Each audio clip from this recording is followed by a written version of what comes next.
এই মুহূর্তের সবচেয়ে বড় খবর, বন্যার জলে ডুবে মৃত্যু কাটলিচড়া সার্কেলের অধীনস্থ আপিন দ্বিতীয় খণ্ড পাহাড়গাঁওয়ের বছর 30-এর তরতাজা যুবক আবুল হোসেন বড়বইয়ার।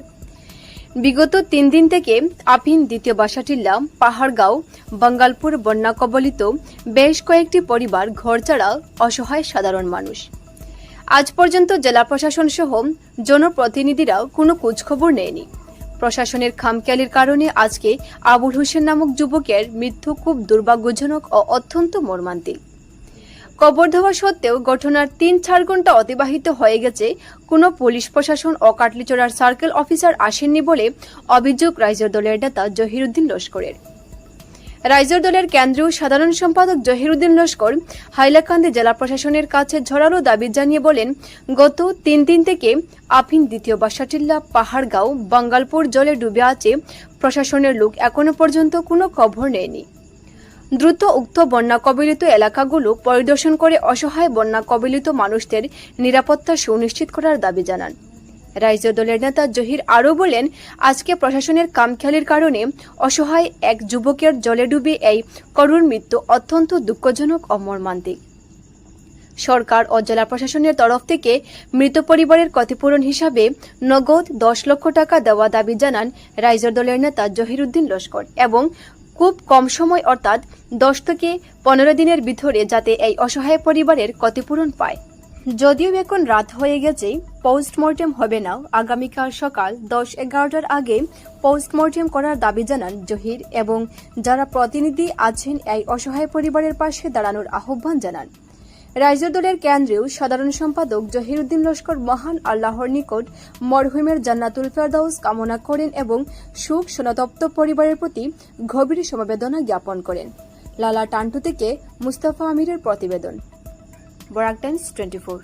দুর্ভাগ্যজনক ঘটনা যে আজকে প্রায় 3 দিন হয়েছে জেলা প্রশাসনের তরফ থেকে আমাদের এই এলাকা ফ্লাড হয়েছে, বন্যা হয়েছে, বিভিন্ন ফিশারি আজকে 2-3 দিন থেকে জলের নিচে, কিন্তু আজ অবধি জেলা প্রশাসনের তরফ থেকে কোনো খবর নেওয়া হয়নি।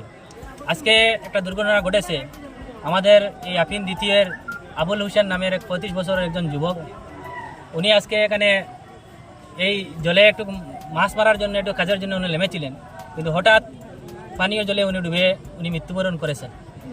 আজকে ওনার ফ্যামিলিতে ওনার একজন ছোটো মেয়ে আছে, ওনার বাবাও নেই, অসহায় ফ্যামিলি।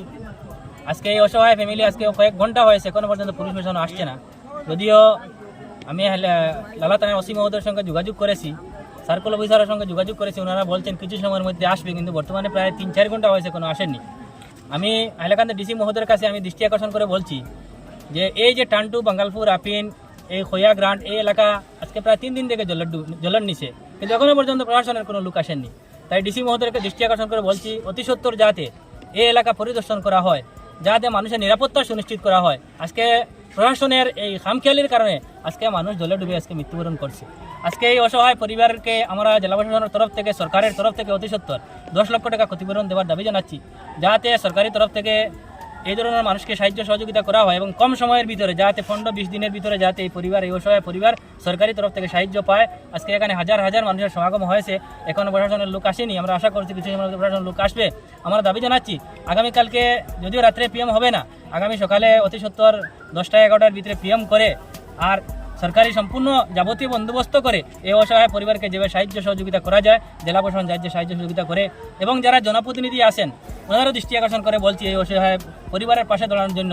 এবং এই এলাকায় অনেক মানুষ ক্ষতিগ্রস্ত হয়েছে, হাজার হাজার ফিশারি বর্তমানে জলের ডুবে কয়েক কোটি টাকার মানুষের কোটি টাকার লোকসানের সম্মুখীন হয়েছে। জেলা প্রশাসন যাতে অতি সত্বর ডিসি মহোদয় এলাকা ভিজিট করেন। আমি দেখেছি ডিসি মহোদয় সামারকুনা অঞ্চল সহ মাটিজুরি এলাকা ভিজিট করেছেন, কিন্তু এই এলাকায় এত বড় বন্যা হয়েছে কিন্তু এখন পর্যন্ত ভিজিট করেননি। আগামীকালকের ভিতরে যাতে ডিসি মহোদয় এলাকায় এসে ভিজিট করে মানুষের পর্যাপ্ত পরিমাণে ক্ষতিপূরণ সহ মানুষের নিরাপত্তা সুনিশ্চিত করার দাবি জানাচ্ছি।